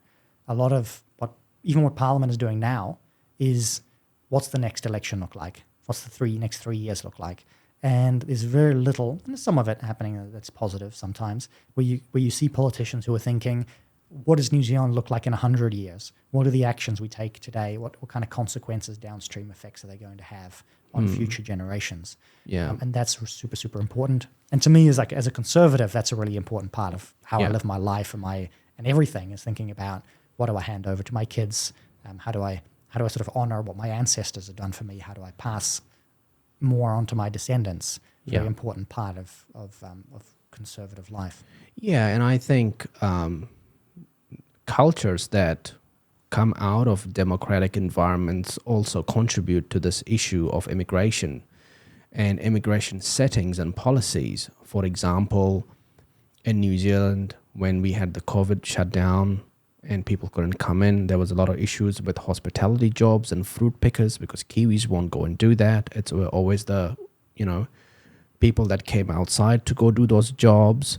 They brought in a lot of low skill-based people through during Jacinda's time? I think there was 130,000, 140,000 people. It was more than that. At the More peak than of that? Jacinda, it was 250,000 Jesus per Christ. year That's a lot. For 2 or 3 years. And you the go average was 200,000. And I think John Key was 75,000. Yes, and even as 80,000? high, even higher. Like sometimes the net numbers, which means including people leaving, but the raw numbers and that may be what you were referring to before, like the total growth of the population. But that's because people leave as well. So we have a big problem in New Zealand where it's like 100,000 people come in and 80,000 people leave. You can say, well, 20,000 people came, but you actually, but it's actually 80,000 people come in. It's actually far more, and people are fleeing the country. So you've got a big but you still got to deal with 80,000 new people to exactly. integrate into the systems, into cultures, into schools. And you're dealing with the fact that you're often losing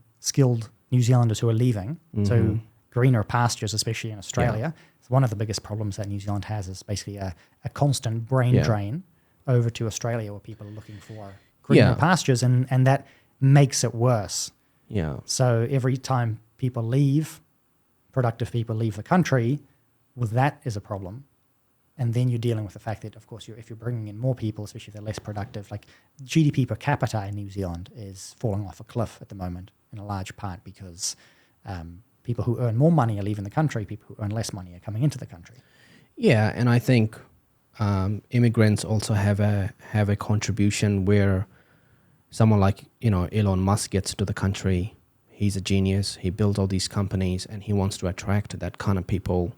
And you want to make sure that's very tight. It's not being exploited.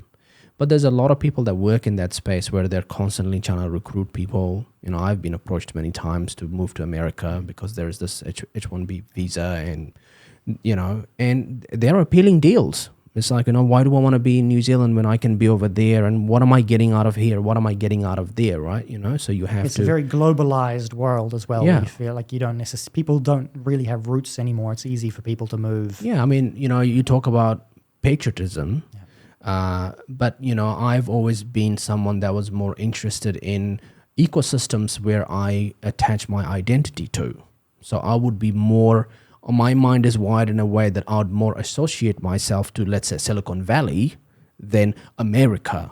And that's why you have all these tech people that are now MAGA, but they're actually not really MAGA, the conservative base. They are tech people who have somehow become part of this MAGA movement, which is where you've got this clash between Trump appointing this Indian guy that got in through the H-1B visa, which explodes the whole thing, and then Elon jumps in and David Sachs jumps in, who is the technology and AI czar at the White House. He's obviously from Silicon Valley. He put a lot of money into Trump. He raised millions for him. So you kind of see that clash happening as well, which I think is healthy because eventually it leads to everybody gets what they want. Let's stop abusing the visa. You get the people you need to keep getting the American flag on Mars because we need those people, right? Yes, so, and it's a really important part. What something that's now really differentiated the left and the right, just to use those terms loosely, where these woke people were looking at this argument, saying, "Oh yes, the Trump coalition is collapsing," but really for right-wing people, again used very broadly, is the case of we have differences that we know we have differences. We need to sort those out, and we need to come to some arrangement where both sides are getting enough of what they want. And we can move forward. And New Zealand politics on the right has become a little bit of that with National and ACT and New Zealand First. We are very, very different people. Like ACT and New Zealand First are almost opposites. And I'm more so a supporter of New Zealand First and dislike ACT's, more so ACT's policies, even though I've been very close to ACT in the past. But I can say, cool, we can work together to make sure we're getting different things that we want. And you can see that in the coalition agreement, where both of these sides, and I'm looking at supporters of both sides, who are both quite happy with what they're getting out of the deal. And that's very, very important and something that we're doing quite well in kind of a broader right-wing movement at the moment. Yeah, it looks like where we're heading with the next election is we're going to have 3 equally smaller parties that are in government. You're not going to have National Party as the majority, and then those two smaller parties. It looks like National's going to lose a lot of the seats, and they're going to be fetched up by New Zealand First and ACT, and then you end up with a similar coalition agreement, but each get equal demands. That would be my dream situation. I don't know if that's actually going to happen, but it could very well happen.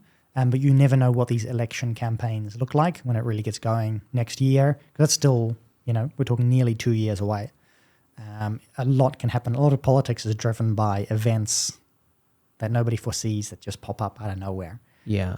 That can change. But the current trend is in that direction. Yeah. One that I feel quite positive about that trend. I think people are attacking Luxon quite a bit on being weak, which he is. But I don't necessarily. I see that kind of as inevitable. He was always going to be squishy. He was always going to be someone who didn't want to rock the boat too much, and that is going to cost them, I believe. So I don't see an easy way around that for them. Yeah, he seems to have come in with a renewed energy to make sure that he's got the grip on the power and he's not rolled. And he's done that with his shuffles, and he seems to use Simeon Brown really well to kind of distract himself from being kind of the target. Yeah, it's interesting. I've actually grew up on the same street as Simeon Brown, just a few houses apart. He's actually he's 3 years older than I am. So it's good to see sort of younger guys in that space. Yes, I would never have been able to work myself into that position. But it's interesting to see the leftists who criticize him. They attack him for his youth because they say, "Oh, I'm 30 and I'm still young and my life is a mess and I haven't got it together." And I'm suddenly seeing, hey, there's a difference between what's almost like left wing and right wing now. It's like if you're left wing, it's about being a mess. It's about being mentally ill. It's about not having your life together. Mm-hmm. And they look at someone who's 33 and like, oh wow, he's young. I'm thinking because he's older than me. I'm thinking, he's 33. He's like, obviously he's got his life together in a very good way. I've got my life together, very happy with it. I don't see, there seems to be a lot of wasted decades even. It seems to be like the leftist approach seems to be about wasting so much of your youth. And hopefully we'll see a lot more. It means that we'll see a trend to this is one of the reasons why we're seeing in Europe, in America, a trend to the right among the youth, and I want to hopefully reinforce that trend in New Zealand as well, to see younger people being more right-wing. Again, the term used quite loosely is simply opposed to wokeness, kind of anti-woke. Anything that's anti-woke is roughly right-wing in today's political landscape. So I see that as a positive thing. And even trying to influence legislation at the moment. And one of the things in my situation that triggered the police raiding my home was the Arms Act being changed by the Labour government. And what we have now this year will be a new Arms Act announced by Nicole McKee and the ACT Party. They've basically promised to replace the Arms Act. So a lot of the stuff that was used to go after me, stuff that's being used to go after others still, hopefully will all be reworked in a really positive way. And so I'm hoping to be able to have some input into that as well with my own experiences, to be able to say, you're going to change this, please make sure we change it correctly, since we have a chance to do it right in just a short space of time. And so it's a question of making sure that you're doing the work in your own life to be in a position to be as helpful as you can be to others. And that's why I said I'm going to keep going, because there are going to be changes. Yeah, good on you, man. It's just a question of I'm glad to have been vindicated by the courts. That was always very important to me, to say the police, the government did breach my rights, and what they did was wrong. And now to move on to, okay, well, how do we start looking at political solutions? Yeah. How do we make sure we can fix those things properly? Yes. That's why I said I'm reasonably hopeful about the future for New Zealand, in a large part because it is a bit of a small country. It is easy to have political influence. Like I said, like Simeon Brown is one of the most powerful ministers in the government. Well, like he and I grew up on the same street, because New Zealand is a small country. Yeah, and it's not very often that you have that. I think it's very important that you've been vindicated, because the primary goal of woke ideology is to force people in situations where they live damaged, destroyed lives. That's, I think, one of the big motives of woke ideology. They try to cancel you. They try to use the media to attack your character.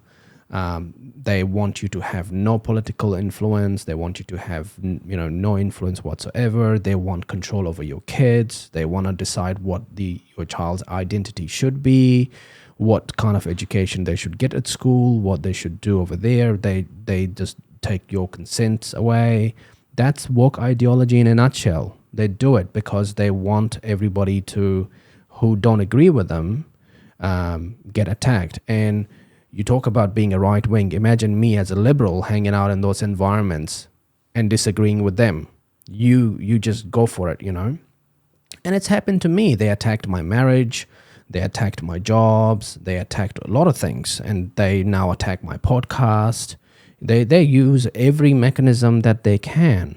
But, I'm just one of those guys where, you can do whatever, but you just can't take my will and my soul. I just have a very strong constitution, and I just keep going, So I think that's an important part of your story for people listening is, don't accept to living that damaged life. Don't accept to being you're the bad guy because the police raided your house. Don't accept those narratives take form and fight those and challenge those and then hold your position and then assert that position into doing good things because you care about, New Zealand and you want peace, you want prosperity, you want to make sure there is good, healthy immigration, there is good economic growth, there is good trade, there's kids growing up in great environments where we enjoy and celebrate our history. We know what our history is. We are part of this culture. We understand, what the New Zealand identity is. There's a positive attachment to it. And if you feel there's a negative attachment, then someone's kind of trying to create this negativity within you to divide and polarize. History is a very important part of what we're talking about as well when it comes to the woke, when it comes to what's being done to the country. Because the people who are doing this to the country do hate our history, and they tend to hate our history going further back, any kind of civilizational attainments. They view those negatively. It's an ideology of deconstruction, about like taking things apart and trying to find all of the negative things. Yeah, and I think to bring those to the front, like the victimhood. Talking about the victimhood mentality. It's the same thing. I didn't stop back and say, "Oh, I've been beaten. I've been victimized by the government. It's over." It's like, no, I'm going to keep fighting, and I'm not going to sit around talking about how I've been treated so badly. A lot of other people say to me, "Oh, you should talk about how you've been treated badly." It's like, I don't really want to talk about how I've been treated because so badly. Because that's a fragile state of mind. Yeah. You want to be anti-fragile. Yeah. Anti-fragile is when Biden says Republicans are trash, Trump shows up in a garbage truck. That's anti-fragility. You kind of mock yourself in some ways to show your strength, because the resilient kind of resist. They get shocked because people can break through the wall. If you build resilient walls around you, people can break through it. But if you can resist shock, then no one can shock you. That's sort of, if I use that analogy. So the anti-fragility is what I think is more powerful here, is to not be like, oh, and the media love it. They'll see your story. They're like, man, we gotta use you as a victim. And you see it all the time, Man lost all his money because insurance did this, and the way they take the picture, him sitting on his couch and his family, they look very sad.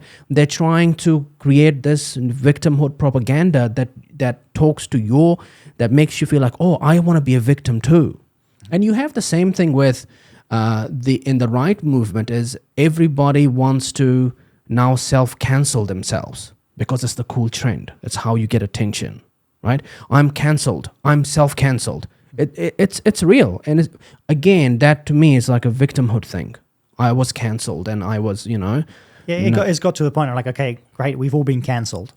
We're going to move on. Like, how do we stop being cancelled? And it used to be, something that I think a big shift happened there, where when right-wing people were being cancelled, it wasn't really like, we've been cancelled. We'll look at how bad this is. We're giving up. Very much, for the most part, was a shift away from, okay, well, how do we become cancel proof? How do we turn the tables? How do we take this into an advantage? And like you said, we were so successful with that on the right that it's turned into a point where people will self-cancel, make fake cancel, make up fake ways to get cancelled so that they can then generate momentum off of that. Simply because we, on a whole, were so successful in turning that around that people have started to try and grift off of it. I think if people are trying to grift off of it, it means that we've had a good success story where we successfully turned that thing around, that it was a bad thing being cancelled, to the point where being cancelled is almost like people see getting cancelled as a positive thing that they can use to their advantage. That alone is a huge change. And I think that's going to work, and all of this is working to our advantage. Why I'm so positive about the future as well is that a lot of the wokeism, leftism today is simply about losing. Like they reinforce that losing. And the right has moved away from that, where conservatives have often been referred to as beautiful losers. Like for a century, conservatives lost everything and got so used to losing everything. Sometimes, we forgot how to win. But Trump has been big on a global phenomenon in that people who are conservative around the world could see that's what winning looks like. To the point where Trump said, we're going to win so much, you're going to get tired of winning. Which we'll never get tired of winning. But in fact, learning to win again has been very, very important for us. That's why I want to maintain my liberal space, and I want to look at the liberal people and say, stop it, cut the crap, because it's very important for every idea to exist at the same time. That's super important. And, I debated for 30 minutes with Paul Moon yesterday when he brought up this idea that a post-religious society is a bad idea, and we are headed in that way. Not that he hates atheism or agnostics people. I'm an atheist.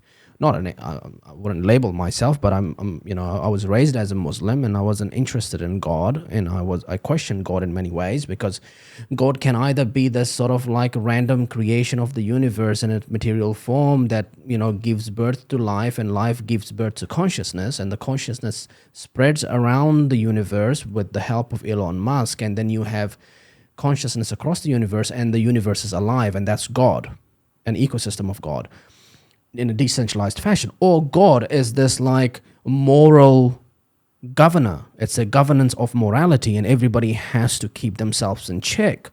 So they are, and there is extreme versions of them in Islam, and there are different versions of them. And so he, and we talked about that. And so it's important to make the point that, yes, there is a good case to say that the missionaries who came to New Zealand, they helped stop the cannibalism in New Zealand.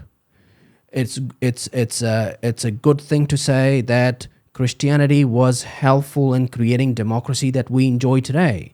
So there is room for that. There's room for this. There's room for all of these ideas that can coexist, instead of saying, no, we don't want that, we only want this. And this is where the woke radical left has gone, which I disagree with. Because I'm saying, no. That's you are destroying things that are very important to how life exists today. So there's room for Christianity, and let's maintain that and not destroy that. At the same time, I can say, well, I respect it and I engage with it, but I don't want to be part of it because that's not how I feel. That's just not my energy. But I appreciate the value it creates, just like everything else around me. I'm not interested in most things, but I understand the value that it creates. Right, so I think that's important here. We need to remember that. A few months ago, it was Richard Dawkins, kind of the arch atheist, one of the leaders of the new atheism, who said in a podcast, like openly, he considers himself to be a cultural Christian because he likes all of the things that Christianity produced, even though he's been pushing atheism and new atheism. I'm keen to go back and listen to that part of your podcast with Paul Moon, because I only listened to the first bit of it. It's the last bit. It's the last 20 minutes. I'll have to wait till I get to the end of it then, because it's good. But I'm not going to relitigate that with you, but I'll be very interested in listening to that part of the discussion, because I see what I see in New Zealand and probably many places around the world eventually is what will more be a society will get more religious and around the world, religion is growing. And a large part, this actually has to do with who has children. And religious people tend to have more children. So you get to a point probably where the scales tip. But at the moment, absolutely, New Zealand is a post-religious society. So whatever is happening now is sort of a post-Christian society. So a lot of what happens now is in that context of New Zealand as a sort of a secular, godless country. And it's interesting to see how things will turn out with, who's made predictions around what happens. Can civilization exist without belief in God? And we have to find different ways to have more kids because we are below replacement levels with the birth rates. I think that's a huge problem. And if religion helps with that, then that's what you do. I mean, I have 3 kids. I'm going to have more kids. Nice. Good. I'm a family of 11 myself. So I love big families and I'll have more. That's no question about that. I think you should also be concerned about the fact that robots are soon going to be very similar to humans in many ways. They're going to walk amongst us. They're going to have arms and legs and heads, not so much as rights, but they're going to take jobs. They're going to infiltrate society. They're going to be part of huge migration movements. You can buy a Tesla Optimus for $60,000 and they're going to be all over your factory, all over your workplace. They can babysit your kids. They can drive your kids to school. They're going to be everywhere. So, don't get too caught up in mass migration of people. I think the robots are coming and they are coming fast. So I'll give you a story, okay? I know you got to go in a few minutes, but we can wrap this up. Let's go to New York in the late 1800s, right? New York mastered the art of using horses for transportation, the grid system. The city was booming because people could move around on horses. And at some point it hits its peak and everybody became anti-horses, just like we are today, very anti-human. There's a movement about being very anti-humans. Humans are bad because you're destroying the climate. Humans are bad because it's an ideology, right? So we were like that in New York. What are we going to do about these horses? They shit everywhere, and these owners, when the horses die, they just dump them on the street, right? Let's tax them. Okay, let's tax the horses and the owners of the horses. Let's regulate them more. Okay, let's do that. Did that solve the problem? No, it didn't. What solved the problem? Eventually, people wanted more growth.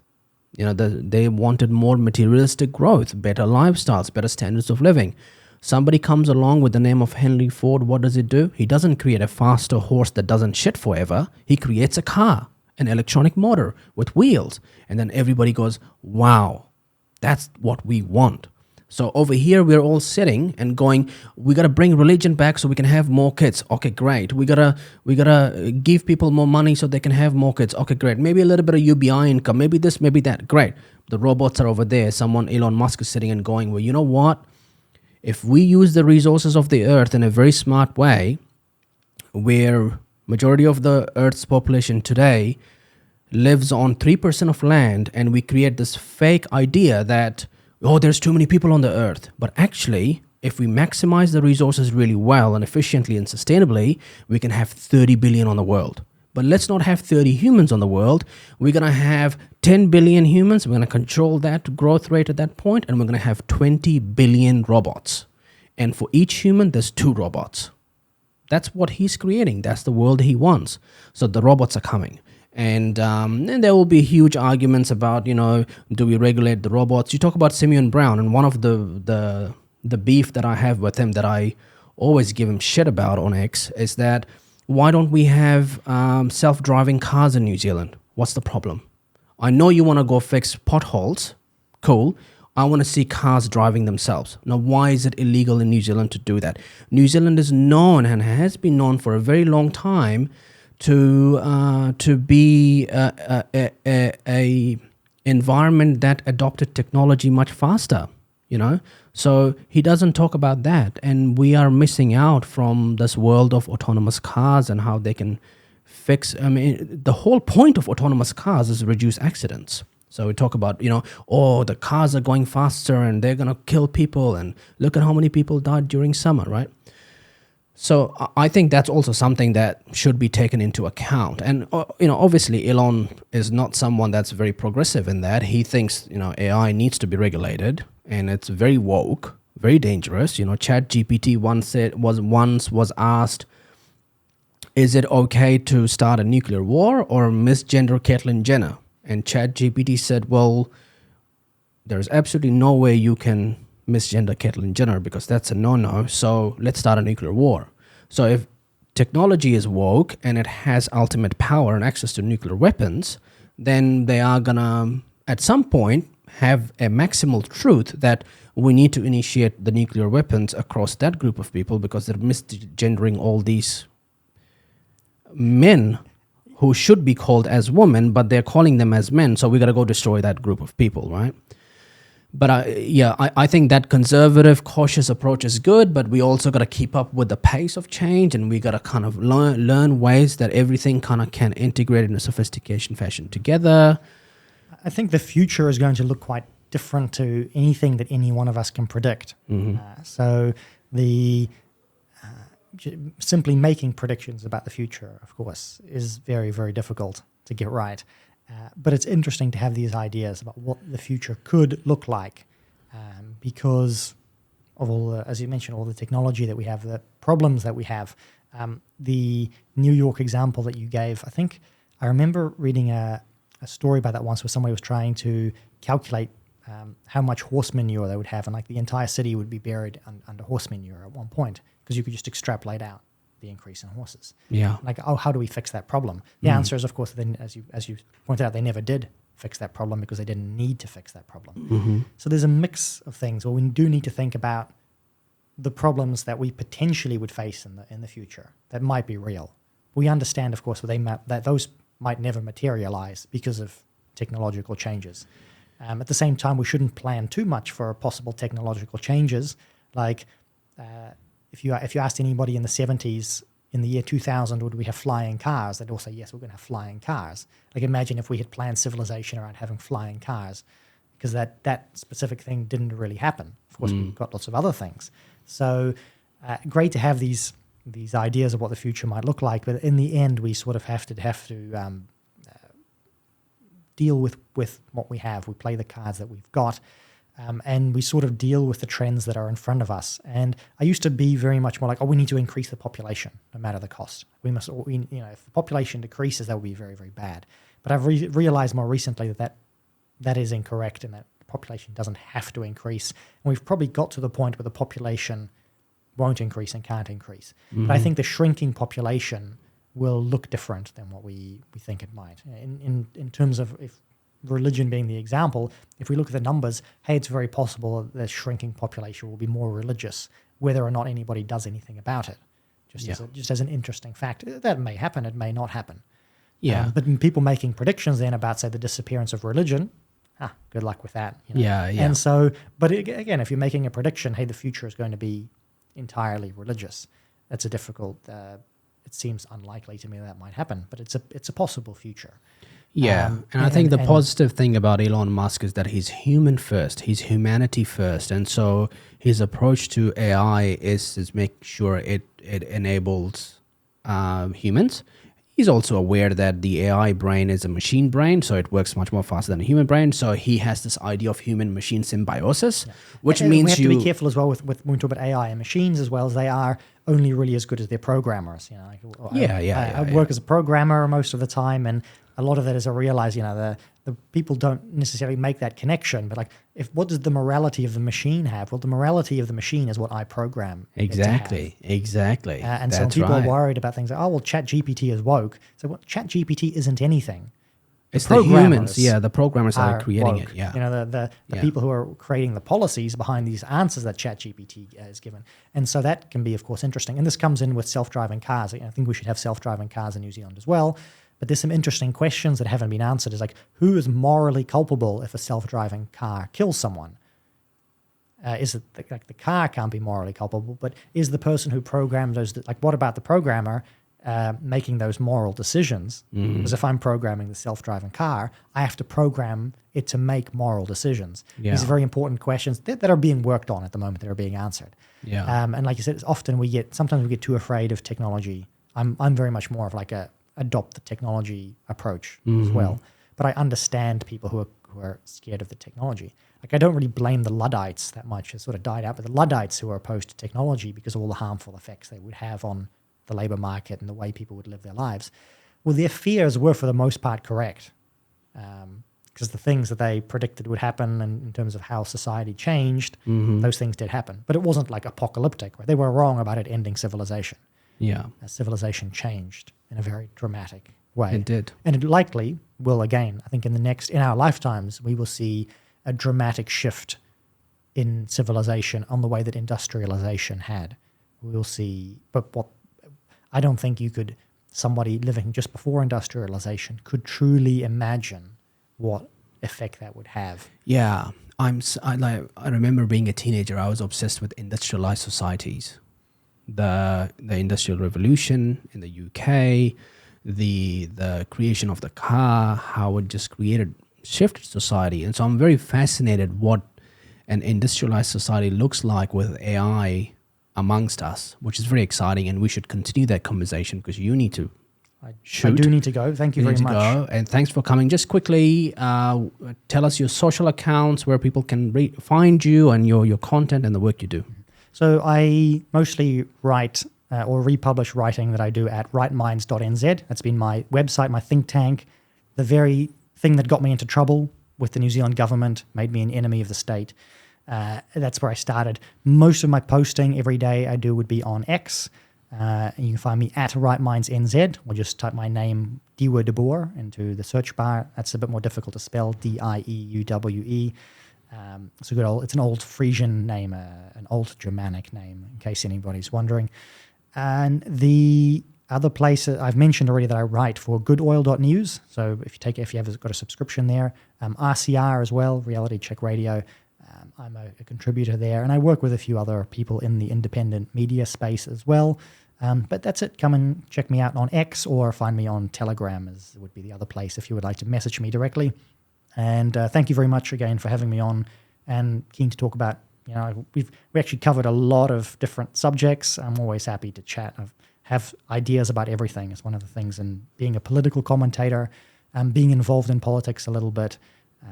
I don't think I'll ever successfully run for office because I'm too strange, but it's something I really do enjoy. And thanks again for that opportunity to talk about my problems with the New Zealand government and the police.